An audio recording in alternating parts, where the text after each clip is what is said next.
Resistivity हम इसमें पढ़ते हैं बच्चों,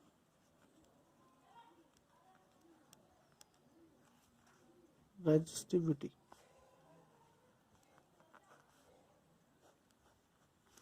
ये रेजिस्टिविटी है rho, rho equal to E upon J, where E is electric field, F upon Q, और एक फॉर्मूला है बच्चों इसका we upon L,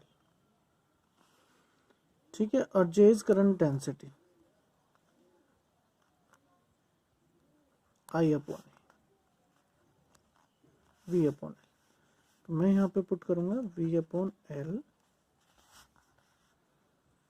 upon I upon A, V upon L A upon I.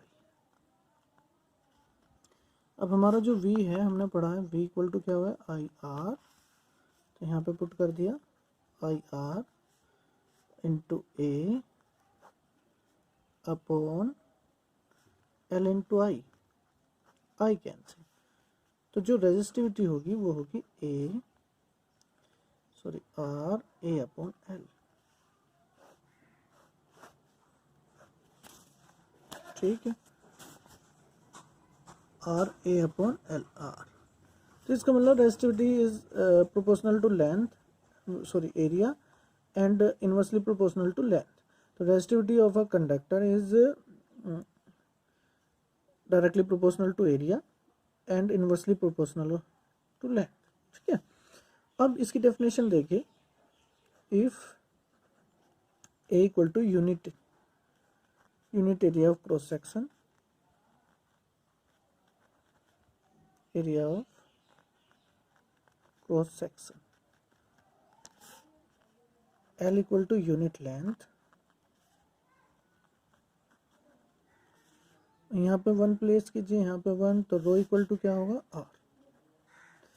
Definition बहुत ध्यान से आप सुनेंगे। देखिए, रेजिस्टिविटी ऑफ अ सबस्टांस, तो मैं क्या कह रहा हूँ, रेजिस्टिविटी ऑफ अ सबस्टांस, ये लाइन बहुत इंपॉर्टेंट है। रेजिस्टिविटी ऑफ अ सबस्टांस मतलब रेजिस्टिविटी किसी भी सबस्टांस की होती है, उस सबस्टांस के कितने भी वायर आप बनाओगे उन वायर की रेजिस्टिविटी की बात नहीं करेंगे, हम बात करेंगे रेजिस्टिविटी ऑफ सबस्टांस। तो इस बात को याद रखना, एक बहुत ही अच्छा इससे रिजल्ट निकल गया होगा। Resistivity of a substance is defined as the resistance, resistivity of substance is defined as the resistance of wire of unit length and unit area of cross section of that substance। मतलब किसी भी substance की resistivity उस substance के unit area और unit length के wire के resistance के इक्वल होती है, ठीक है। दोबारा समझो, किसी भी सबस्टांस की रेजिस्टिविटी उस सबस्टांस के यूनिट लेंथ और यूनिट एरिया के वायर के रेजिस्टेंस के इक्वल होती है।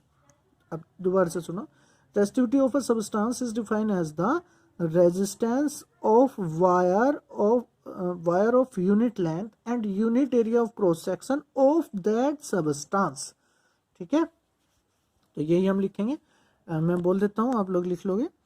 क्या है resistivity? Resistivity of a substance is defined as the resistance of wire of unit length and unit area of cross section of that substance, ठीक है।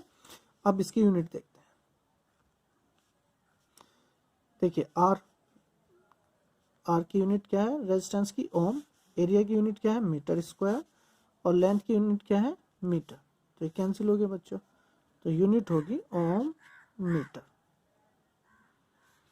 ठीक है, ऐसा लिखिए ओम मीटर।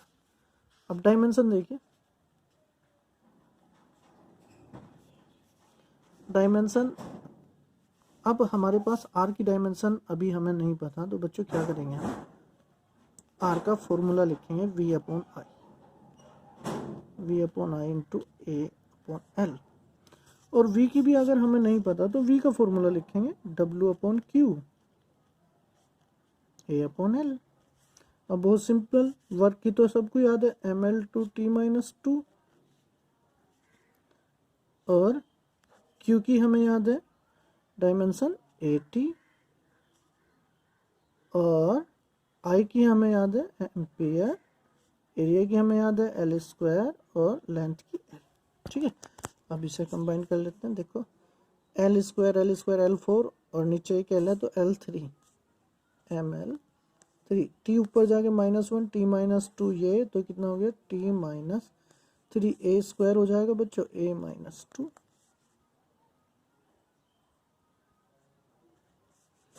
ठीक है।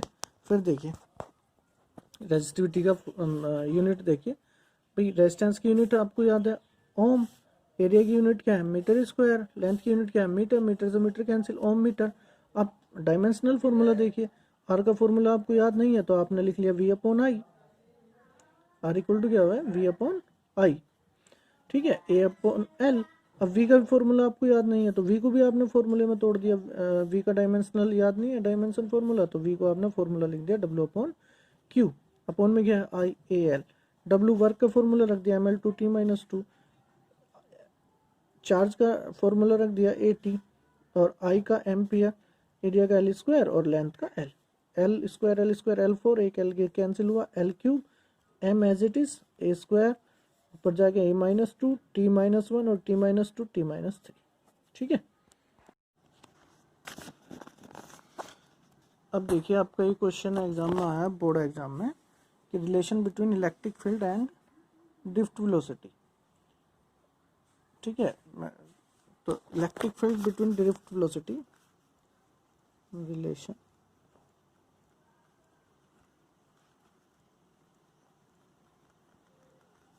Electric field and drift velocity,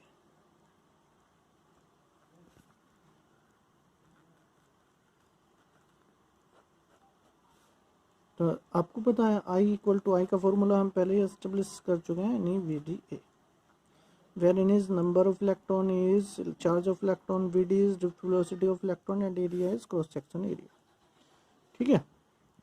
अब हमने क्या करा बच्चों, I/A हमने लिखा, A को इधर ले आए NeVd, और आपको पता है J = I/A, करंट डेंसिटी,